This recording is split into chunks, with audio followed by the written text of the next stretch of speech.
ವಸ್ತುನಿಷ್ಠತೆ, ವಿಶ್ವಾಸಾರ್ಹತೆ, ನಿಖರತೆಗಾಗಿ ನೋಡ್ತಾ ಇರಿ ನ್ಯೂಸ್ ಪುತ್ತೂರು, ಜನಮನದ ಪ್ರತಿಧ್ವನಿ. ಶುಭ ಮುಂಜಾನೆ. ನಾನು ಶ್ರೀಮಾ. ಇಂದಿನ ಮುಖ್ಯಾಂಶಗಳು: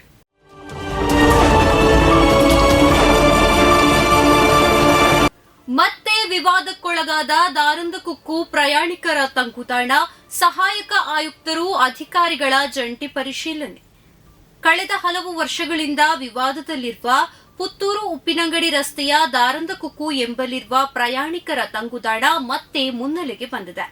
ತಂಗುದಾಣದ ಬಗ್ಗೆ ದೂರು ಬಂದಿರುವ ಬಗ್ಗೆ ಜಿಲ್ಲಾಧಿಕಾರಿಗಳ ಆದೇಶದಂತೆ ಸಹಾಯಕ ಆಯುಕ್ತ ಜುಬಿನ್ ಮೊಹಪಾತ್ರ ನೇತೃತ್ವದಲ್ಲಿ ಬುಧವಾರ ಭೇಟಿ ನೀಡಿ ವಿವಿಧ ಇಲಾಖೆಗಳೊಂದಿಗೆ ಜಂಟಿ ಪರಿಶೀಲನೆ ನಡೆಸಿದರು.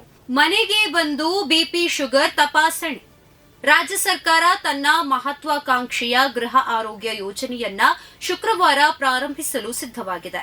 ಇದು ಗ್ರಾಮೀಣ ಜನರ ಆರೋಗ್ಯವನ್ನ ಹೆಚ್ಚಿಸುವ ಮತ್ತು ಸಾಂಕ್ರಾಮಿಕವಲ್ಲದ ರೋಗಗಳನ್ನು ನಿಯಂತ್ರಿಸುವ ಗುರಿಯನ್ನ ಹೊಂದಿದೆ. ಮುಖ್ಯಮಂತ್ರಿ ಸಿದ್ದರಾಮಯ್ಯ ಕೋಲಾರ ಜಿಲ್ಲೆಯಲ್ಲಿ ಚಾಲನೆ ನೀಡಲಿದ್ದು, ಜನವರಿಯಲ್ಲಿ ರಾಜ್ಯಾದ್ಯಂತ ಜಾರಿಗೆ ತರಲು ಯೋಜಿಸಲಾಗಿದೆ ಎಂದು ಆರೋಗ್ಯ ಸಚಿವ ದಿನೇಶ್ ಗುಂಡೂರಾವ್ ಹೇಳಿದ್ದಾರೆ.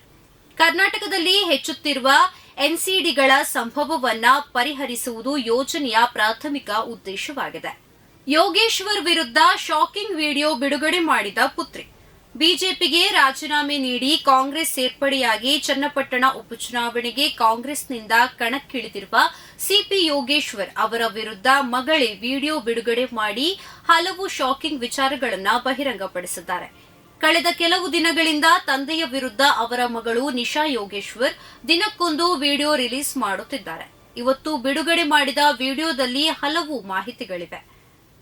ಅಕ್ಟೋಬರ್ 26 ಮತ್ತು 27ರಂದು ಸದಾಶಯದೊಂದಿಗೆ ಗಾಯತ್ರಿ ಸಂಗಮ, ಸಾಂಘಿಕ ಕೋಟಿ ಗಾಯತ್ರಿ ಜಪಯಜ್ಞ.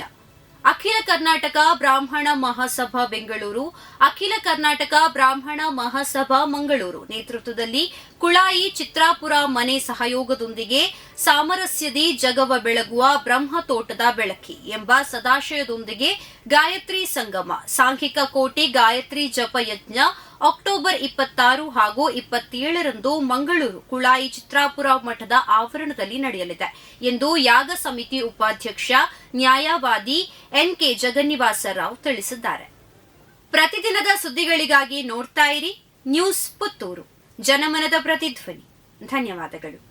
ವಸ್ತುನಿಷ್ಠತೆ, ವಿಶ್ವಾಸಾರ್ಹತೆ, ನಿಖರತೆಗಾಗಿ ನೋಡ್ತಾ ಇರಿ ನ್ಯೂಸ್ ಪುತ್ತೂರು, ಜನಮನದ ಪ್ರತಿಧ್ವನಿ.